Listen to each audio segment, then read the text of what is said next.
Il y a vraiment un tas de questions qu'on se pose à propos de Star Wars. Est-ce qu'elles ont tout un système de planètes? Et parmi elles, il y en a une que je m'étais toujours posée. Pourquoi les Jedi n'ont pas senti le côté obscur en Palpatine? Et je pense ne pas être le seul à s'être posé cette question. Salut à tous les amis, j'espère que vous avez la force, et bienvenue à tous sur la chaîne de la TAT. Aujourd'hui les amis, je vais donc répondre à cette question.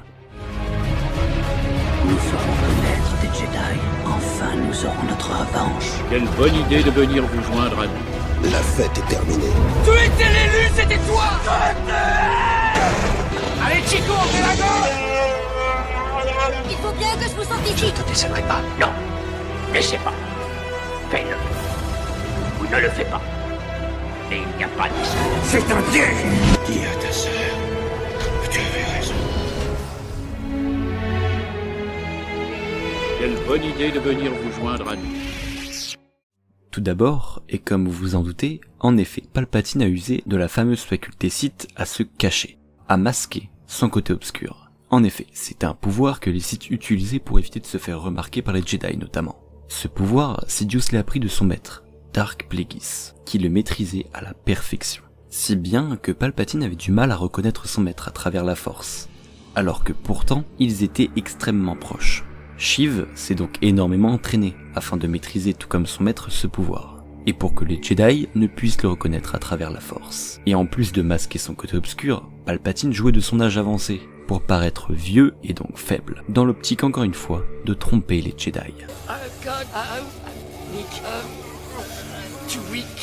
De plus, Palpatine et son maître Plagueis appartenaient à la lignée de Bane, lignée qui a énormément appris sur les Jedi.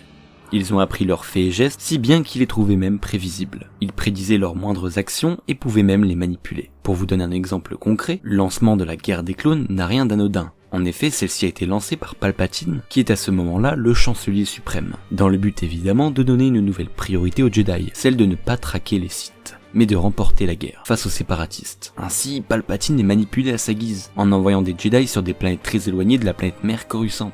Et pendant ce temps-là, il pouvait peaufiner son grand plan. Surtout après avoir pris connaissance d'un certain Dark Tyrannus, ou devrais-je dire le comte Dooku, qui était d'ailleurs jadis lui aussi un Jedi. Ayant appris la nouvelle, les Jedi ont désormais un nouvel objectif, celui de vaincre le comte, oubliant encore une fois la réelle menace. D'ailleurs, pour revenir sur les Sith de la lignée de Bane, il est intéressant de noter qu'ils étaient très différents des anciens Sith. Ceux qui se trouvaient notamment sur Korriban. Ces derniers étaient moins influents politiquement parlant, en comparaison à Dark Plagueis ou à Sidious. Plagueis était un véritable homme d'affaires, avec son entreprise Damask Holdings. Quant à Palpatine, c'était sans doute à cette période un des politiciens avec la plus grande influence de la galaxie. Alors que les Jedi avaient une idée des Sith qui était totalement différente, étant donné que la dernière fois qu'ils sont affrontés des Sith, ils agissaient par eux-mêmes, de manière sauvage, et surtout ne manigançaient rien dans l'ombre. Enfin, du moins, pas autant que les Sith de la lignée de Bane, qui ont attendu quant à eux près d'un millénaire pour agir. Il y a donc une véritable différence entre les nouveaux Sith et ceux qui étaient avant Dark Bane. Et ça, les Jedi, encore une fois, ils ne s'y attendaient pas. Et puis, il y a quand même quelque chose à savoir à propos de Palpatine. En tant que sénateur et en tant que chancelier suprême, il n'utilisait que très rarement ses pouvoirs. Et dans les rares fois où il les utilisait, c'était de manière extrêmement brève, afin de ne pas éveiller le moindre soupçon. Donc déjà, si on aligne tous ces éléments-là, on comprend un petit peu plus pourquoi les Jedi n'arrivaient pas à scruter le côté obscur. Et pourtant, ils savaient très bien que le côté obscur était encore là. Du moins pour la plupart des Jedi, puisque beaucoup pensaient qu'ils avaient disparu durant la guerre les opposants, il y a déjà plus de 1000 ans, par rapport à la chronologie des films. Ils sentaient une obscurité grandissante, mais ils ignoraient son origine. Ils l'ont su suite à l'acte du maître de Dark Tenebrous. Pour ceux qui ne voient pas qui est Tenebrous, c'était le maître de Dark Plagueis. Dark Plagueis qui était lui le maître de Sidious. Ça fait une hiérarchie très intéressante.